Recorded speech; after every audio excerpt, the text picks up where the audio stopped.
Hoy! Anong ginagawa mo dyan? Oy, alam mo ba ang ganda pala ng boss natin? Ha? Paano mo naman nasabi? Nakita mo na ba siya? Kasi, kanina pa siya nakatingin sa akin eh. Sa tingin ko, type ako ni boss. Ayun oh.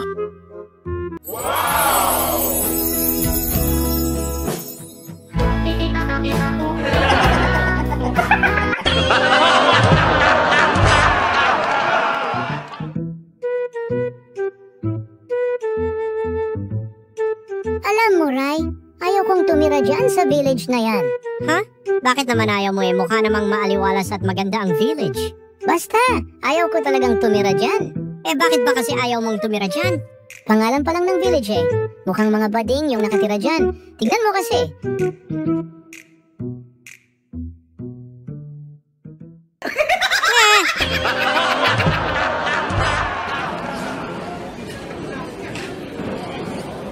Miss, anong ulam niya today? Ang ulam po for today is menudo, ginisang ampalaya, kare-kare, adobong manok, sinigang na baboy, at gising-gising. Gising-gising? Mayroon palang ganong ulam? Ibig sabihin, mayroon ding tulog-tulog na ulam?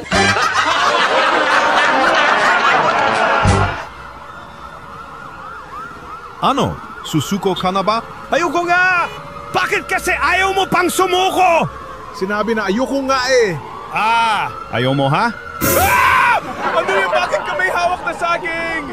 Sige, susuko ka o isusubo ko sa iyo ang saging na ito.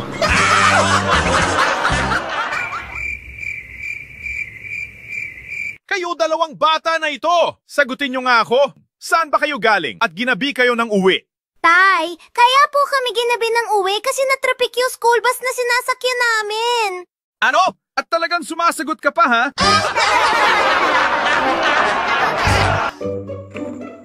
Freddy, anong ginagawa mo dyan? Bakit ba ganito yung pagkatimpla ko ng gatas? Lagi na lang matabang. Kahit ilang beses ko nang nilalagyan ng asukal. Eh, paano di tatamis yan? Eh, di mo nga hinahalo yung asukal? Ha? Bakit di mo sinabi agad? Sige, hahaluin ko na.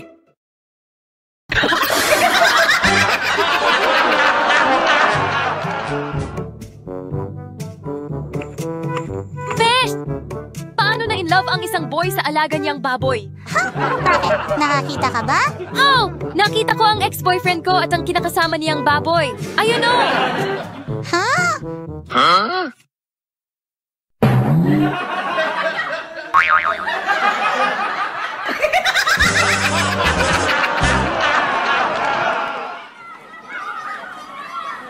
Oh, iiwan ko muna sa'yo itong anak ko ha. Huwag mong pababayaan. Delikado. Hindi po pwede yan, sir. Sabi po ni Mrs. ay ikaw daw dapat ang bantayan ko. Ha? Bakit naman ako pa? Kailangan daw. Kayo daw po ang bantayan ko. Mahirap na daw. Baka mangbababae na naman daw po kayo.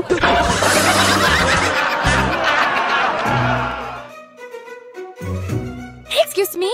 Anong ginagawa mo dyan? Eh, bakit ganito yung painting nyo? Tingnan nyo, ang bato yun. Hindi naman painting yan eh. Salamin po yan.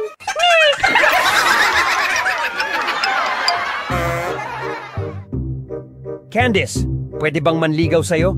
Oo! Pwede naman. Kaya lang, ang tanong, papasa ka kaya sa mama ko? Papasa naman siguro ako sa mama mo, di ba? Sinungaling yan! Ha? Naku, mukhang hindi ka ata pasado sa mama ko. May dala-dala siyang pamalo eh.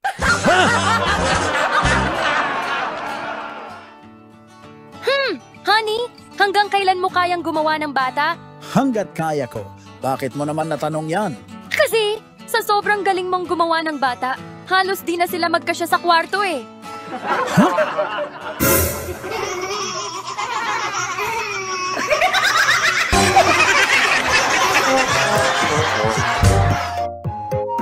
Alam mo, Hana, gusto ko nang mag-asawa. Ha? Asawa agad? Di ba girlfriend muna bago asawa? Eh, doon din naman papunta yun eh. Sana may mairereto ka sa akin. Oo nga pala. Mayroon nga pala akong ipapakilala sa'yo. Basta magkita tayo sa park bukas ha? Talaga? O sige. Oh, nasaan na yung tatlong babaeng ipapakilala mo? Okay, Eugene, nandito na sila. Ha?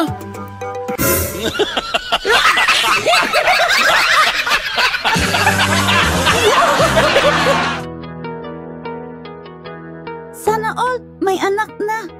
Kaya nga sabi ko sa iyo, mag-asawa ka habang hindi ka pa tumatanda. Nathaniel, paano ba gumawa ng bata? Gawa nga tayo ng bata.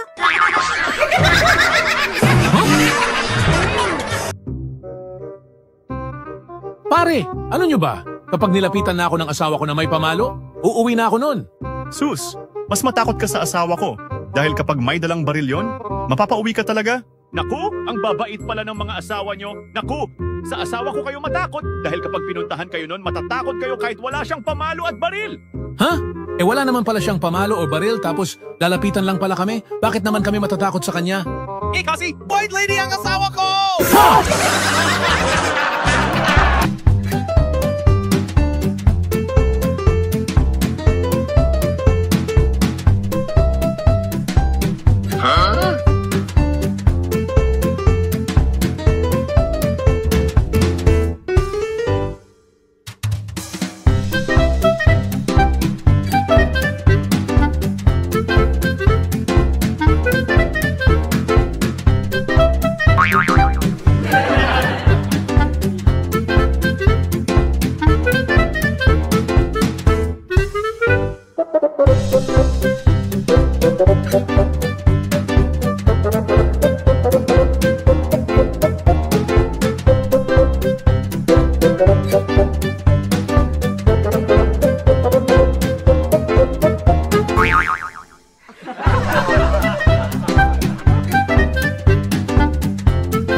Maria, alam mo ba? Mayroon na akong kasama ngayon. Kasama ko siya sa pagtulog at paggising. Kasama ko siyang kumain.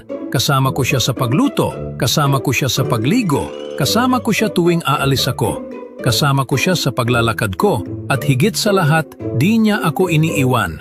Kahit saan ako magpunta, nandun rin siya. Oy, yung sweet naman yung kasama mo. Ipakilala mo naman siya sa akin. Sa totoo lang, lumilipad na siya eh. Huh? Ano siya? Superhero? Ha? Ano ba hindi siya superhero ano? Huh? Eh anong klaseng tao ba siya? Bakit siya lumilipad?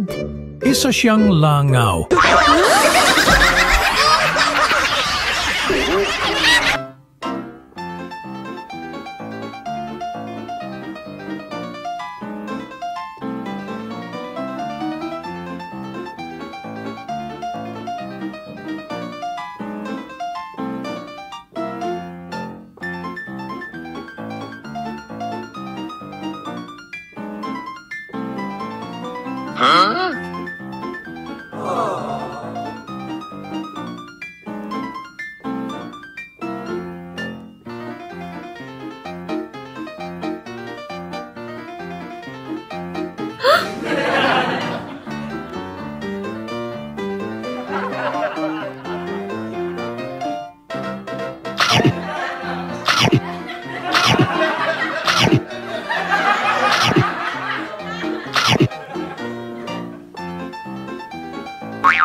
Ano bang maipaglilingkod ko? Gusto po sana namin magpahula kung kami ba talaga sa isa't isa? Naku!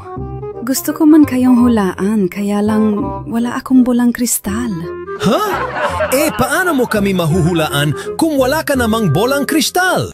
Ganito na lang, hulaan ko na lang kayo sa pamamagitan ng inyong mga kamay. Ha? Ayaw namin! Gusto namin sa bolang kristal ninyo kami hulaan. Paano yun? Wala nga akong bolang kristal. Hoy! Hindi pa ba matatapos ang dalawang ito? Kanina pa ako naghihintay, ha? Sir, maghintay ka na lang. Kapag natapos itong dalawa, sunod ka na. Ano ba yan? Kanina pa ako naghihintay. Alam mo, gawin ko na lang kayang bolang kristal yung ulo mo. Ano? Oo, total kalbo ka naman. Gagawin ko na lang bolang kristal yung ulo mo. Kalbo pala, ha? Lagot ka sa akin! Ah!